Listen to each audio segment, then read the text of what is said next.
February 18th, 1943. 0830 hours. Kasserine Pass, Tunisia. The temperature is already climbing towards 68 degrees Fahrenheit. The air smells of diesel and dust. Oberst WWII stands in the command bunker of the 10th Panzer Division, studying reconnaissance reports with the satisfaction of a man who knows he's winning. His iron cross catches the morning light filtering through the observation slit. They have 3 divisions, he says to his staff, tapping the map with a gloved finger. But their artillery? Predictable. The Americans fire in sequences. 1st Battalion fires, then the 2nd, then the 3rd. We hear them coming. We take cover. We survive. His officers nod. They've fought the British in North Africa for 2 years. They understand artillery doctrine like they understand breathing. You hear the first shell. You have maybe 15 seconds before the barrage walks across your position. Enough time to get low. Enough time to live. The Americans are brave, Bulge continues, but inexperienced. They use their guns like hammers. Loud, obvious, and most importantly, he pauses for effect. Slow. Outside, Rommel himself is driving toward a meeting with Bulge. In a letter to his wife that evening, he'll write about American artillery with something approaching respect. But right now, on this morning, the confidence in the German High Command is unshakable. They've calculated everything: range tables, flight times, the typical delay between an American forward observer calling for fire and the first shell arriving. 12 to 18 minutes, their intelligence says. An eternity in modern warfare. What Oberst Bulge doesn't know is that 300 yards behind American lines, a young captain named Sam Hogan is synchronizing his watch with 5 other battery commanders using a technique developed less than 6 months ago at Fort Sill, Oklahoma. What he doesn't know is that the mathematics of artillery are about to change forever. What he doesn't know is that in exactly 90 seconds, 312 shells are going to arrive on his position in the span of 12 seconds. All at once, without warning. What Oberst Bulge didn't know was that the Americans had stopped playing by the rules he'd memorized. 11 months earlier, June 1942, Fort Sill, Oklahoma. See, the temperature is 94 degrees Fahrenheit. The Oklahoma red clay sticks to everything. Major Anthony C. McAuliffe wipes sweat from his forehead and stares at the radio equipment spread across his desk. He's been wrestling with the same problem for 6 months. How do you make artillery fast enough to matter in a war where tanks move 40 miles per hour? The Field Artillery School at Fort Sill has a reputation. Since 1917, it's been where the U.S. Army figures out how to make big guns work. But in June 1942, American artillery doctrine is essentially French doctrine from World War I. Sequential fire, observed fire, slow, methodical, predictable. The Germans will eat us alive, McAuliffe says to his assistant, Lieutenant James Davies. Davies nods. He's seen the intelligence reports from North Africa. German 88S Panzer divisions that move like water finding cracks. An army that understands mobility in ways the American military is only beginning to grasp. The Germans expect artillery to announce itself. McAuliffe continues. First shell lands. They scramble. Second shell lands. They're in cover. Third shell lands. They're safe. He picks up a firing table. The mathematics are simple. A 105 mm howitzer shell takes 38 seconds to travel 12 kilometers. A 155 mm shell takes 42 seconds to travel the same distance. Different guns, different flight times. What if, McAuliffe says slowly, we make them all land at the same time? Davies blinks. Sir? Not sequentially, simultaneously. Calculate the flight time for each battery. Fire them at different moments, so every shell arrives at the target at the exact same second. Davies does the math in his head. His face goes pale. That would require timing accurate to the second across multiple batteries, miles apart, without telephone lines. That's where these come in. McAuliffe gestures to the radio equipment. FM radios, the kind the Connecticut State Police use for coordinating patrol cars. The Army Air Corps doesn't want to fund them. Too expensive, they say. Too experimental. Besides, AM radios work fine. Except AM radios are vulnerable to interference. Weather, terrain, a tree between transmitter and receiver can kill the signal. The Germans have learned to jam Allied radio frequencies so effectively that some units have abandoned radio altogether. But FM is different. Frequency modulation. The signal punches through interference like it isn't even there. Range of 40 miles. Crystal clear. McAuliffe has been begging, borrowing, and stealing FM radios for months. Now he has enough for one battalion. Enough for a test. July 1942. The Fort Sill Test Range. Captain William Buster stands in front of 36 guns. 6 batteries, each battery 2 miles apart. 18 officers synchronized their watches 15 minutes ago using time signals from a shortwave radio tuned to the BBC. The target is a white flag 11,000 meters downrange.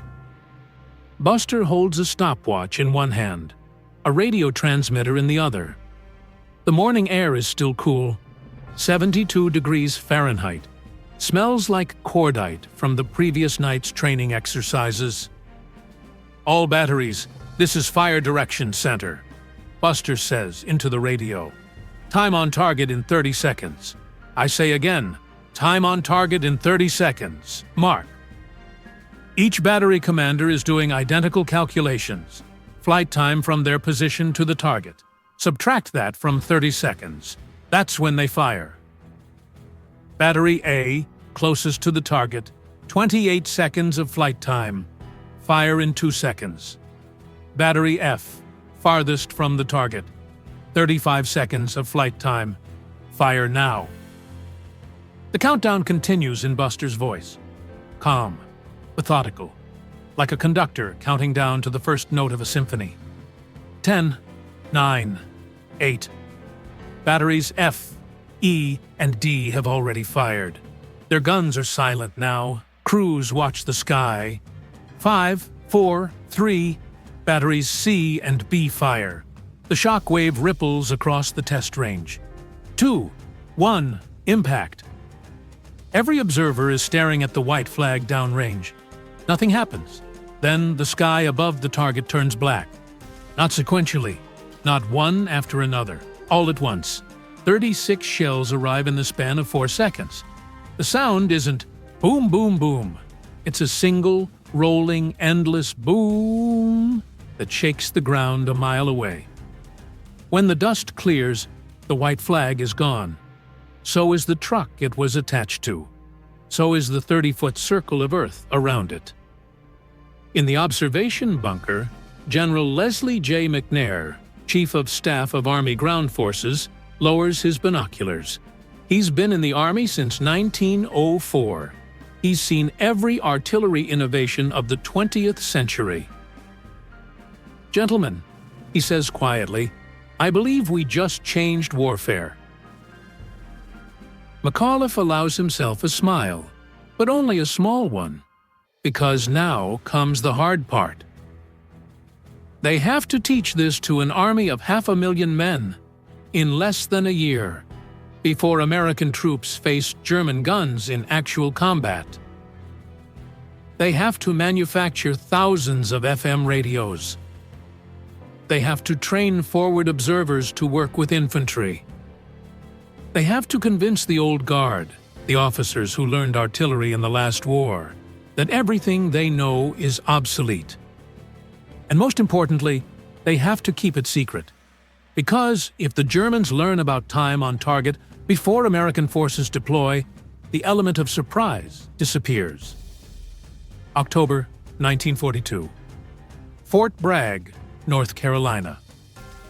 Lieutenant John McKinley stands in the mud watching new recruits try to coordinate a 3-battery fire mission. It's a disaster. Radios crackle with static. Timing is off by 15 seconds. Shells land in a staggered sequence that would give any German infantry plenty of time to take cover. Again, McKinley orders. The men groan. This is their 9th attempt today, but McKinley knows what's waiting for them in North Africa. He's read the intelligence reports. German artillery is devastatingly accurate. German counterattacks are swift and brutal. American infantry will need every advantage they can get. The Germans think they're fighting the French army from 1918. McKinley tells his exhausted crews, "We're going to show them they're wrong." They run the drill again and again and again, until the timing is perfect. Until 3 batteries separated by 2 miles can put 90 shells on a single target within 5 seconds. Until the men can do it in their sleep. What the soldiers don't know yet is that this training will save thousands of American lives. What they don't know is that in 4 months, they'll unleash this technique on an enemy that has no idea it's coming. What they don't know is that German officers will write in their diaries about instant thunder and artillery that appears from nowhere. But they'll learn soon enough. November 8, 1942, 0200 hours, beaches near Oran, Algeria. The water is 61 degrees Fahrenheit. Waves crash against landing craft in the darkness. The Americans are invading North Africa. Operation Torch. The first time U.S. ground forces will face the German Wehrmacht in World War II. The first time on target will be used in actual combat. But not yet. Not today. Today, the Americans are fighting Vichy French forces. Light resistance. The artillery barely fires. The new FM radios sit in their waterproof cases, mostly unused. Some officers wonder if the whole time-on-target training was a waste. Maybe the old ways work fine. February 14, 1943. Kasserine Pass. The first major battle between American and German forces in World War II begins at dawn.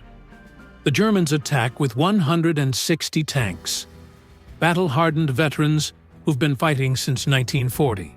Against them, the U.S. II Corps, Green troops. Many have never heard a shot fired in anger. The Americans get mauled. In 3 days, the Germans advance 40 miles. They capture 4,000 American soldiers, inflict 6,500 casualties. The newspapers back home call it a disaster. But something strange happens during those 3 days. German officers keep reporting anomalies in their after-action reports. Artillery fire that arrives without warning.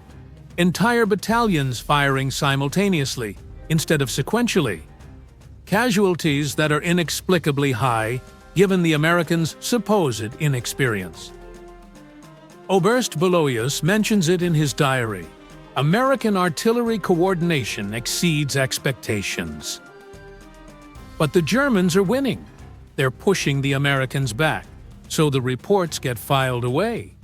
Interesting, but not critical. Maybe the Americans are learning. Maybe they're getting better radios. Nothing to worry about.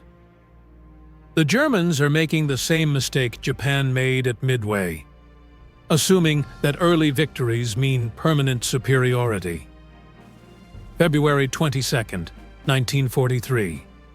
Just outside Thala, Tunisia. Everything changes at Thala. The Germans are attempting to break through to Tebessa. If they succeed, they'll cut off the entire Allied supply line in North Africa. The war could be over before it truly begins. Between them and victory, the U.S. 9th Infantry Division and 6 battalions of field artillery.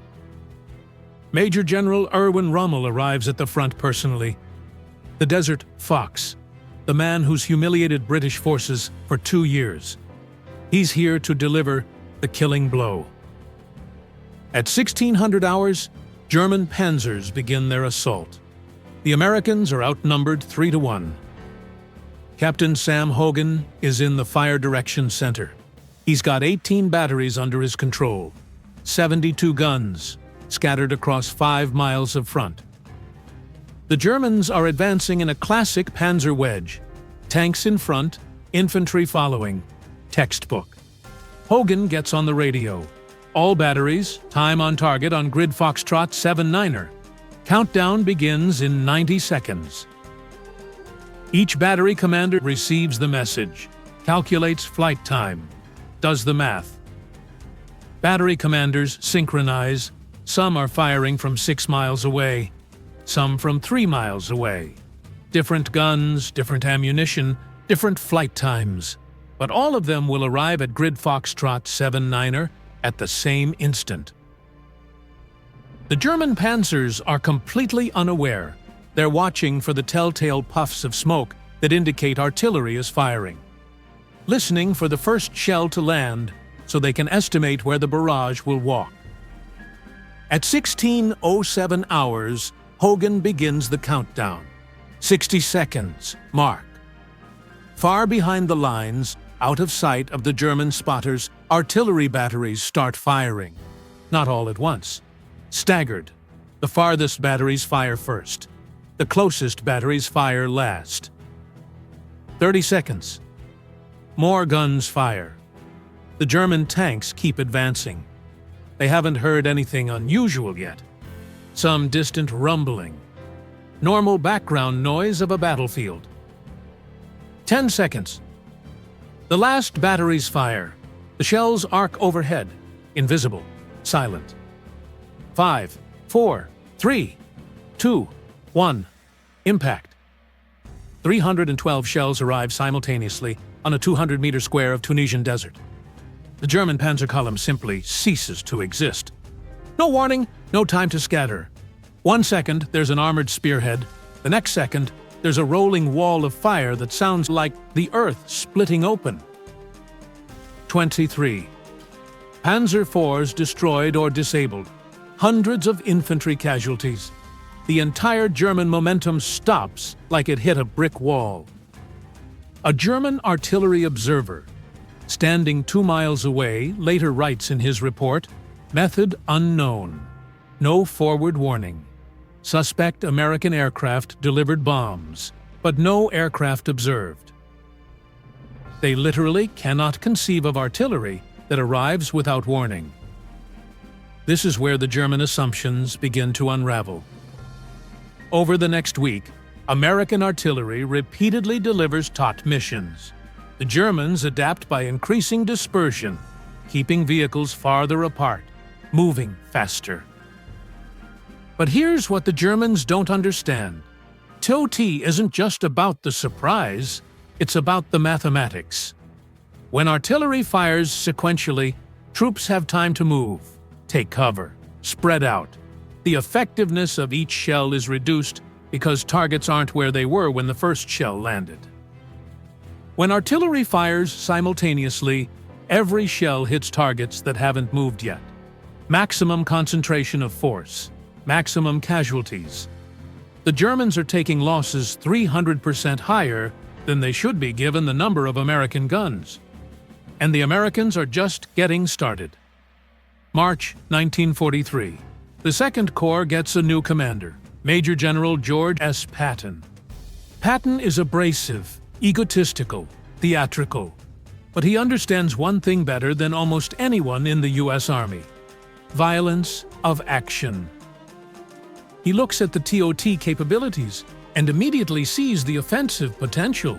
"I don't want defensive fire," he tells his artillery commanders. "I want you to obliterate anything that moves before my tanks even get there." Jeez. He creates a new doctrine. Precede every tank attack with a TOT barrage, not to soften up the enemy, to delete the enemy. Make the landscape so hostile that German troops retreat before American infantry even arrives. April 1943. The Battle of El Guitar. The 1st Infantry Division attacks German positions at dawn. Before the infantry moves, 78 artillery pieces deliver a TOT mission on German defensive lines. A German lieutenant writes in his diary, "We lost half our company before we even knew we were under attack. No ranging shots, no warning. Just suddenly, the world exploded." The German counterattack arrives 3 hours later.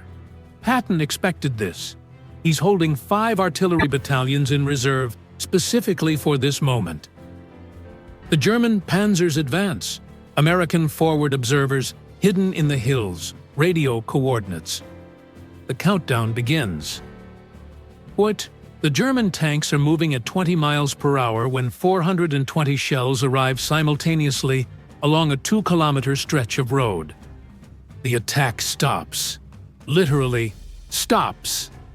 Tanks halt in place, crews too stunned to advance. By the time they recover, American tank destroyers have moved into firing positions. A German after-action report. Enemy artillery demonstrates unusual coordination. Recommend increased counterfire doctrine.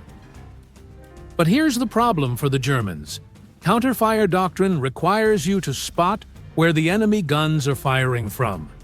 And with TOT, by the time your observers hear the shells impacting, the American batteries have already ceased fire and are preparing to move.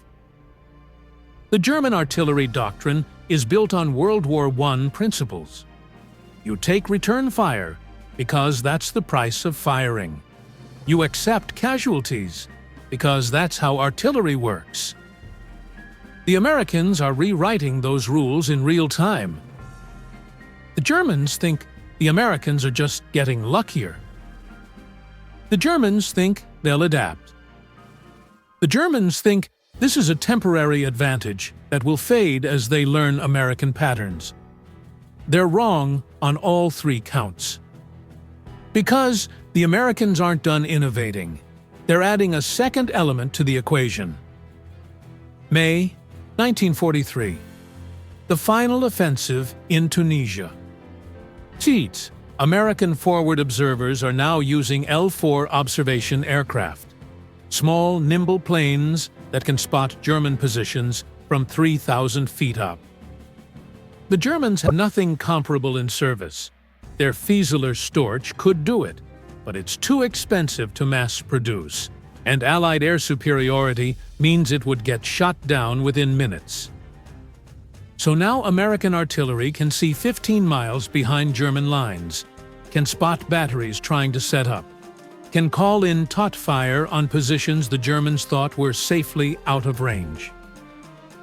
A German battery commander writes, "We attempted to establish firing position at Grid Tango 47, 8 kilometers behind front lines. American artillery fire arrived 60 seconds later. All 3 guns destroyed. Method unknown." The Germans are losing their artillery faster than they can replace it. Not because American shells are better, because American coordination is better.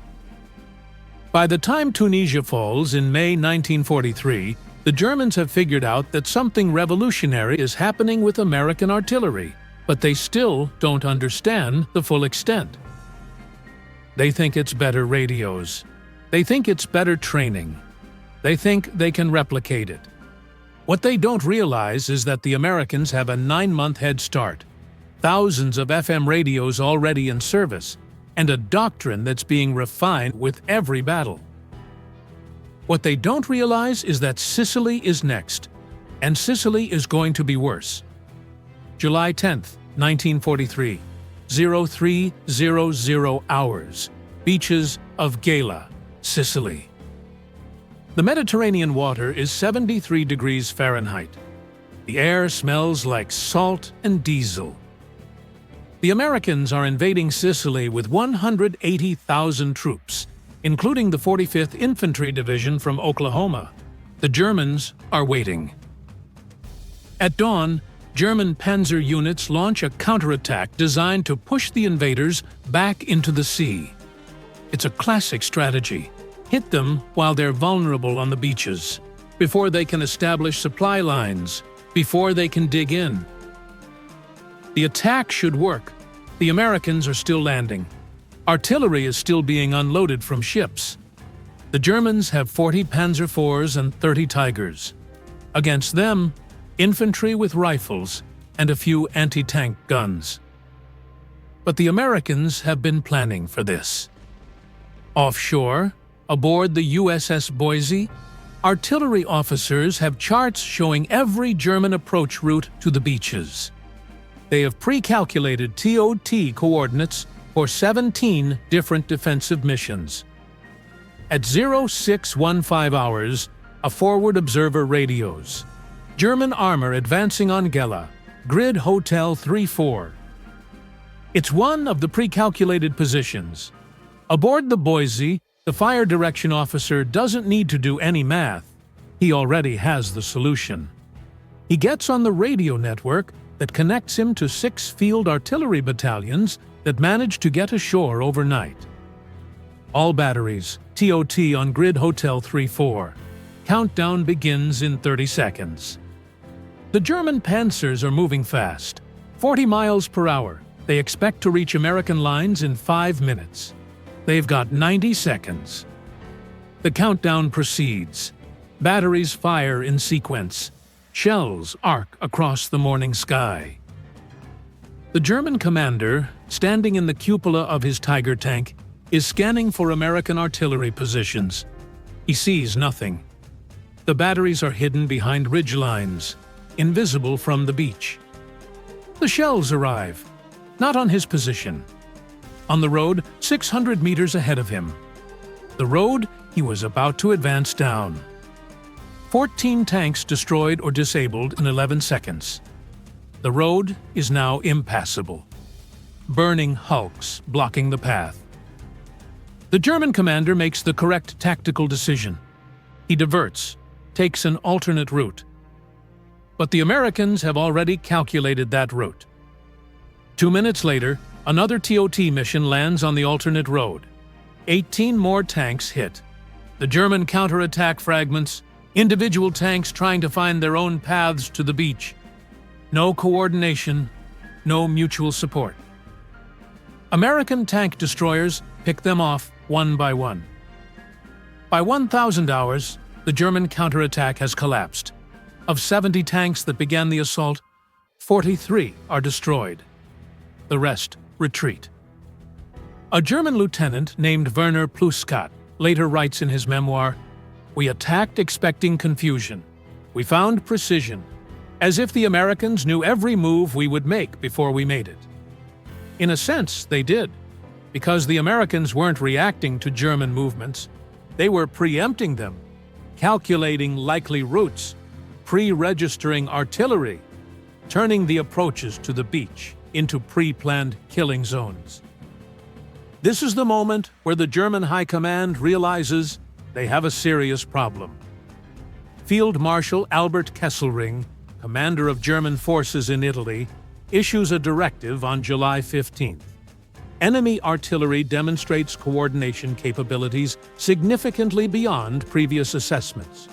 Units must increase dispersion and reduce predictability of movement. But it's too late to change doctrine in the middle of a campaign.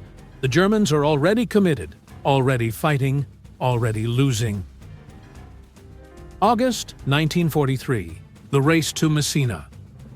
The Americans and British are converging on Messina, the northeastern tip of Sicily. The Germans are conducting a fighting withdrawal, trying to evacuate as many troops as possible to mainland Italy before the Allies close the trap. General Patton is in a race with British Field Marshal Bernard Montgomery to see who can reach Messina first. It's personal for Patton. He wants to prove American forces can move as fast as the British. The Germans are doing everything they can to slow both armies, demolishing bridges, mining roads, establishing defensive positions at every choke point. But every time the Germans try to establish a defensive line, American artillery obliterates it. August 3rd, German rearguard establishes positions near Troina.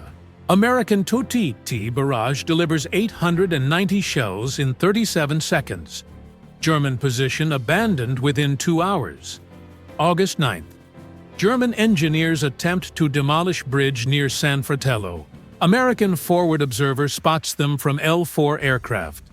TOT mission arrives before demolitions are complete.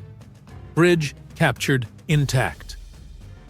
August 11th, German artillery battalion attempts counter-battery fire near Brolo. American counter-battery fire arrives 90 seconds later. German battalion forced to displace without completing fire mission. The Germans are experiencing something no army has experienced before: artillery that's faster than they are. In World War I, artillery was slow, ponderous. You could move away from it. In World War II, German artillery was reasonably fast, responsive enough to support mobile operations. But American artillery in 1943 is faster than German movement. The Germans advance, American shells arrive before they reach their objective. The Germans retreat, American shells arrive before they establish new positions. It's psychologically devastating. A German officer writes, "Sleep is impossible. Any concentration of vehicles draws fire within minutes. Any static position is targeted within the hour. We are fighting an enemy that can see everything and hit anything." August 17, 1943. Messina falls. The Germans evacuate 100,000 troops and 10,000 vehicles to mainland Italy. But they leave behind 32,000 casualties, a significant percentage from artillery fire. More importantly, they leave behind their confidence. In the debrief reports from Sicily, German officers repeatedly mention American artillery: the speed, the accuracy, the psychological impact. One report states, "American artillery coordination is the primary factor limiting offensive operations." That sentence would have been unthinkable in 1941. Artillery doesn't limit offensives. Artillery supports offensives. But when artillery becomes fast enough and accurate enough, it inverts the equation. It becomes the thing that decides who can move and who can't. What the Germans don't know is that the Americans are about to make it even worse. Because now, American artillery is adding one more innovation: proximity fuses. December 1944. The Battle of the Bulge. The Germans launch their last major offensive in the West. It's a surprise attack through the Ardennes. They achieve complete tactical surprise, punch through American lines, create chaos. For the first time since Tunisia, the Germans think they might be winning again. But then American artillery arrives. Not just TOT barrages. TOT barrages using proximity fuses, VT fuses, variable time fuses. Traditional artillery shells have to hit the ground before exploding, or use time fuses set to explode at a specific altitude. But time fuses require calculation, guesswork. Often they explode too high or too low. Proximity fuses explode automatically when they sense the ground below them, or vehicles, or troops. They turn every artillery shell into an airburst weapon. No calculation required. Just point and shoot. The effect is catastrophic for troops in the open. German infantry, attacking near Elsenborn Ridge, encountered the first use of VT fuses in the European theater. A battalion advancing in column formation gets hit by a TOT barrage using proximity-fused shells. 578 casualties in 90 seconds. The attack stops. The Germans fall back, regroup, try again. Another TOT barrage, another 400 casualties. On the third attempt, the German battalion refuses to advance. Officers have to threaten court-martial to get them moving. This is the breaking point. For 2 years, the Germans have been trying to figure out how to counter American artillery. Better camouflage, faster movement, more dispersion, counter battery fire. Nothing works, because the Americans aren't just using better artillery, they're using better systems, better doctrine, better integration of air and ground assets, better communication, better mathematics. And now they've added a fuse that turns every shell into an anti-personnel weapon that's virtually impossible to defend against. A German general writes in his diary on December 20th, 1944, "American artillery has achieved perfection. We have no counter. We can only hope to survive it." That's the moment the Germans realize they're not fighting the American artillery of 1942. They're fighting the artillery of the future. And they're losing. January 1945, the Colmar Pocket, France. The war is almost over, but the fighting is as brutal as ever. The Germans are defending a pocket of territory in Alsace. Dug in, determined, fighting for every meter. The American and French forces attacking them have 1,200 artillery pieces available. That's more artillery than the entire German army deployed in North Africa at its peak. And all of it can deliver TOT fires. The German defenders are experiencing something that their grandfathers experienced in World War I, the absolute dominance of artillery, but with a crucial difference. In World War I, if you stayed in your bunker, you survived the barrage. Eventually it would pass. Eventually you could come out and fight. In 1945, there is no eventual. American artillery doesn't pass. It stays. Precisely targeted. Constantly adjusted. Forward observers in aircraft can see every German movement. TOT missions arrive within minutes of any concentration being spotted. German defenders describe it as living in a perpetual earthquake. The ground shakes constantly. Sleep is impossible. Nerves fray. Men break. The Colmar Pocket is eliminated in 4 weeks. The Germans lose 22,000 troops. French and American casualties are 1/10 that number. The ratio isn't because American soldiers are braver. It's because American artillery is overwhelming. The Germans can't mass for counterattacks, can't move supplies forward, can't reinforce weak points. Every attempt draws instant, devastating fire. But here's what makes this particularly tragic for the German forces. They have excellent artillery pieces.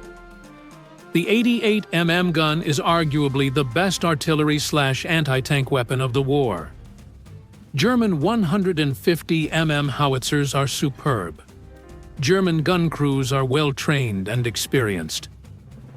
But none of that matters, because they can't coordinate, can't communicate, can't survive long enough to make a difference. A captured German artillery officer is interrogated in February 1945. The transcript is revealing. "We tried everything. We dispersed our batteries. They found us from the air. We fired and moved immediately. They hit our new positions. We fired at night only. They had aerial flares and night observers. We tried counter-battery fire. By the time our shells landed, their batteries had displaced." The interrogator asks, "What was the most effective German response?" The officer pauses. Then, not concentrating, not being important enough to draw fire. The safest German unit was one that did nothing, went nowhere, and achieved nothing. That's what American artillery achieved. It turned German military effectiveness into a suicide mission. Units that mattered drew fire. Units that fought got obliterated. The only way to survive was to be irrelevant. March 1945. Crossing the Rhine. The Americans planned to cross the Rhine River, the last major natural barrier before Berlin. The Germans know it's coming. They've fortified the East Bank, concentrated their remaining artillery, prepared for a massive defensive battle. On the night of March 22nd, the U.S. Ninth Army begins crossing near Wesel. The Germans open fire with everything they have left. Maybe 150 artillery pieces, every gun they could salvage, every crew they could muster. The American response is 3,000 artillery pieces, coordinated through multiple fire direction centers, all delivering TOT missions on pre-planned targets. Within 90 minutes, German artillery fire drops by 80%, not because they run out of ammunition, because their batteries are destroyed, silenced, forced to abandon positions. A German artillery commander later describes it: "We fired for perhaps 10 minutes. Then the American counter-battery fire arrived. Not scattered, not searching, precise, overwhelming. We lost 18 guns in the first barrage. The rest we abandoned." The Rhine crossing succeeds with minimal casualties, not because the Germans didn't fight, but because American artillery had already won the battle before the infantry even crossed. By April 1945, German soldiers have developed a simple rule: if you hear American artillery, you run. Not take cover, run, because taking cover doesn't help against TOT barrages. The shells arrive everywhere simultaneously. The only safety is distance. German prisoners interrogated in the final weeks of the war consistently mention artillery as the most feared American weapon. More than tanks, more than aircraft, more than infantry. One prisoner, a veteran of 3 years on the Eastern Front, says, "The Russians tried to kill us with waves of men. The Americans tried to kill us with mathematics. The mathematics was more effective." The final statistics tell the story. In the European theater from 1943 to 1945, American artillery fired approximately 75 million shells. That's more than all other American weapons combined. More than all bombs dropped by American aircraft. More than all bullets fired by American infantry. And the kill ratio is staggering. For every American casualty caused by German artillery, American artillery caused 17 German casualties. 17 to 1. That ratio isn't from better shells. It's from better systems, FM radios, air observers, fire direction centers, surveying techniques, and, most importantly, time on target. General George S. Patton said it best in 1945. "I do not have to tell you who won the war. You know. The artillery did." For once, Patton wasn't exaggerating. American artillery in World War II achieved something unprecedented in military history. It made defensive warfare almost impossible for the enemy. It turned mobility into a liability. It made concentration suicidal. The Germans started the war with artillery doctrine that was perfectly reasonable. Fire sequentially. Observe, adjust, fire again. It had worked in World War I. It had worked in Poland. It had worked in France. But it didn't work against an enemy who could make all their shells arrive at the same moment, who could coordinate dozens of batteries across miles of terrain, who could see everything from the air and respond within minutes. The Germans thought artillery was predictable. They thought they understood the rules. They thought experience and training would compensate for American material advantages. They were wrong, because the Americans didn't just have better material, They had better mathematics, better doctrine, better integration, better everything.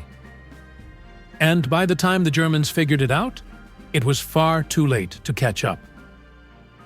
July 4th, 1945. Fort Sill, Oklahoma. Major Anthony McAuliffe, now a brigadier general, stands in front of a graduating class of artillery officers.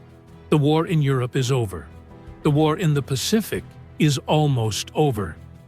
These young officers will never fire a shot in anger. But they'll carry forward the doctrine that McAuliffe helped create. Gentlemen, he says, what you've learned here will shape warfare for the next century.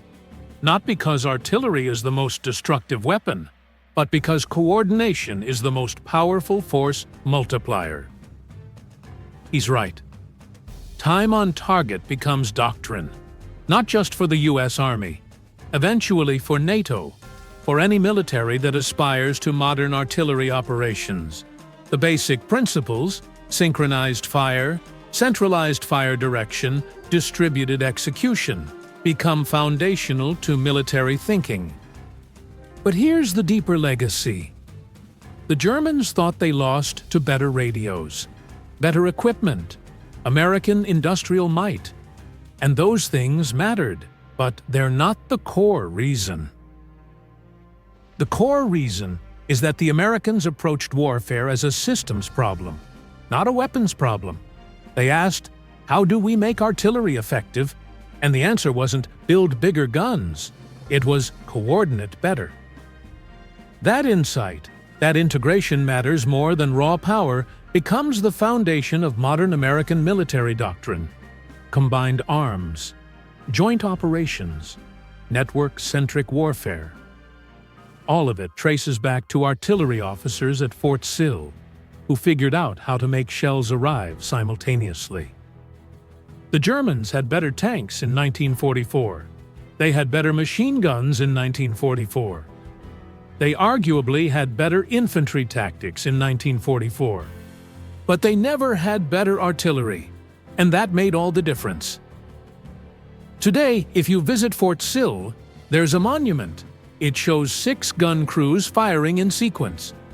The inscription reads, "Time on target, when every second counts." It doesn't mention the Germans, doesn't mention the war, just that simple statement. Because the lesson of time on target isn't about Germany, it's about the nature of military advantage. You don't win by being stronger, you win by being faster, more coordinated, more integrated. The Germans expected artillery to be predictable, sequential, something you could plan for, something you could survive. American artillery in World War II was none of those things. It was instant, overwhelming, inescapable.